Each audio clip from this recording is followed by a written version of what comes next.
Hey guys, it's HarleyWood. Welcome back. Whew, it's a little chilly out here. Today we're going to talk about suppressor wraps, the purpose and what not to do with them from some firsthand experience. If you've been watching the channel for any period of time, you've probably seen me shoot with this cole-tac quite a bit. And in my review of my 300 Blackout, I actually mentioned that this cole-tac walks off the end of the suppressor all the time. Now, I know they do have an option that has kind of a lanyard to help you tie it to the back of the suppressor. I did not opt for that when I bought this, and in hindsight, I should have. Burn Proof Gear saw that video and reached out to me and said, "Our suppressor will not walk off. Would you be willing to try it?" And I said, "Sure, of course." So they did send this to me. Now, while this was in transit, I had to do some shooting footage for Olight. And I was testing a new mount, a new weapon light that is not out yet. You'll see it soon.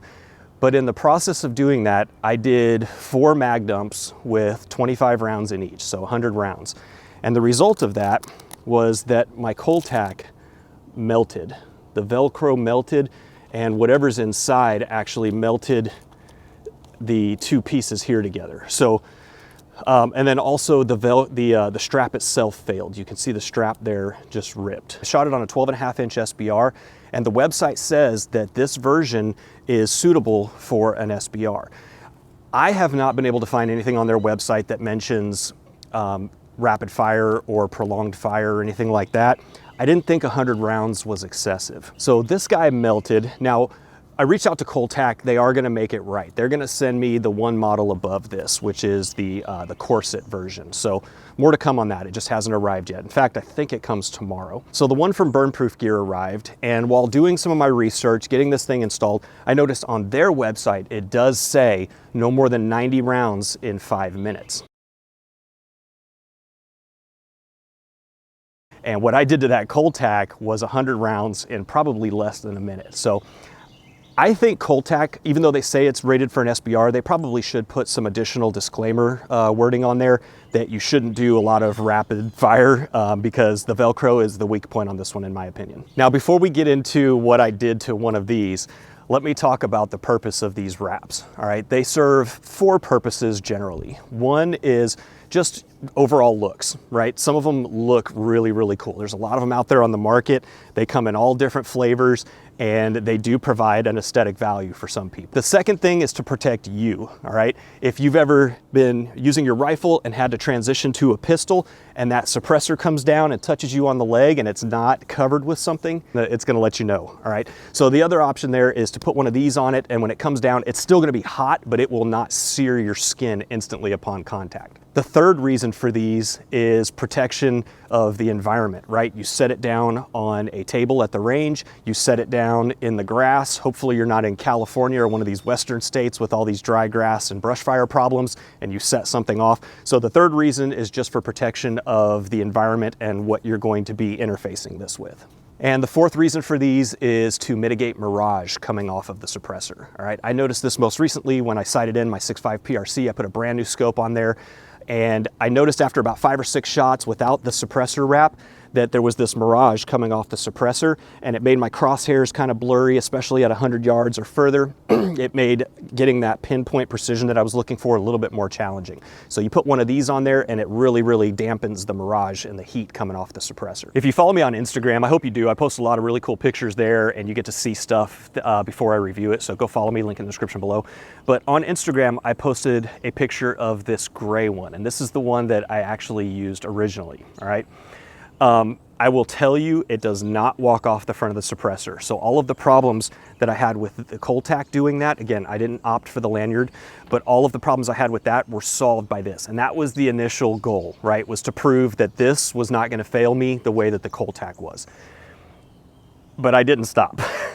Now, as I mentioned, on their website, it says not to shoot more than 90 rounds in 5 minutes. I asked them for permission to do so and asked them what would happen. And they said, well, it's on the website for a reason, right? It's probably gonna experience a failure. And what I thought was gonna fail was this bungee cord here. I'll go into this in a minute when I talk to you about how to put this on. The bungee did not fail. What actually happened was out around the edges, both front and back, where the Kevlar sheet that's inside of here does not extend into those wrapped parts, it actually produced what I would equate to like char cloth, all right? So if you're not familiar, A lot of preppers and outdoorsmen, they will take like an Altoid tin, they'll put several little pieces of cotton in there, they'll close it, they'll poke one hole in the top, a little tiny hole, and they'll set it on some hot coals. And what happens is the cloth inside the can technically burns, but in the absence of oxygen. And so without the oxygen, it doesn't catch fire. Instead, it just produces a char cloth, all right? And when you take it out of the fire, take the lid off, you've got this black cloth that basically looks exactly like this. So I think what happened is, as I was doing the same test that I did on the cole-tac, 100 rounds in less than a minute, there was so much smoke coming off of the suppressor that there was no oxygen, and this charred on the end. And when it did, it allowed the wrap to come out of the end, all right? Again, let me explain. I did something to this that they explicitly say on the website, do not do, all right? So as long as you follow what's on the website, you'll never have this problem. And when you order one of these from Burn Proof Gear, you also get, get off me, you also get this piece of fiberglass sheathing that increases its resistance to heat. This was originally designed for a 1.5 inch diameter can. The Trash Panda's 1.75. So when I expanded this to fit the Trash Panda, it left a little bit of a gap on the front and the back because I had to use some of its length to produce more diameter, if that makes sense. And it left some exposed.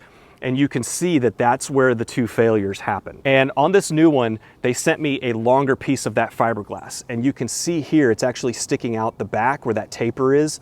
And I'll show you when I take this apart, but it's actually curled around on the inside as well.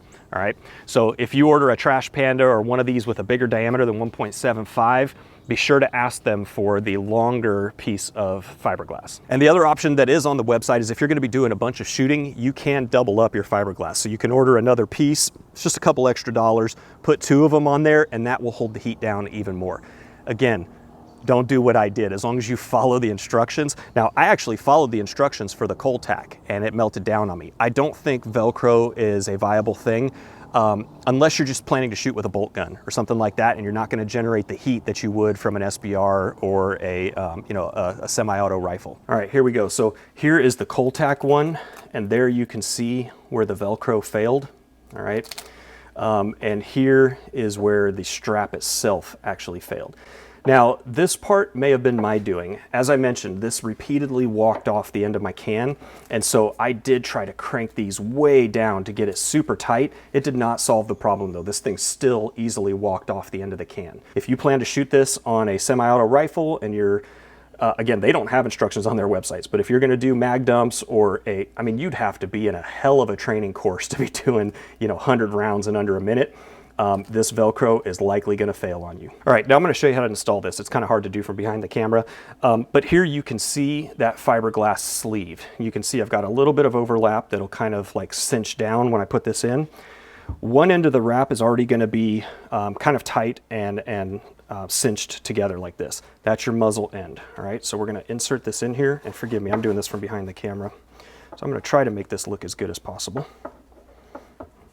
And because I have that fiberglass, I'm kind of just massaging it so it curls down, and I'm going to get it nice and tight up in the end there.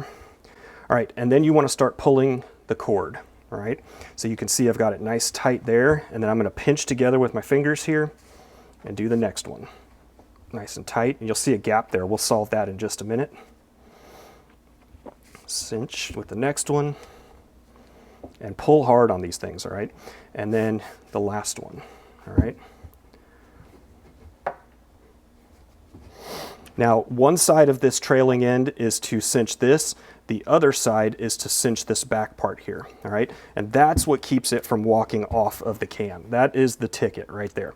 All right, once you've got it all tightened down, you're gonna pull back against that loop there and start going around the can, solving these little gaps that might be in the middle.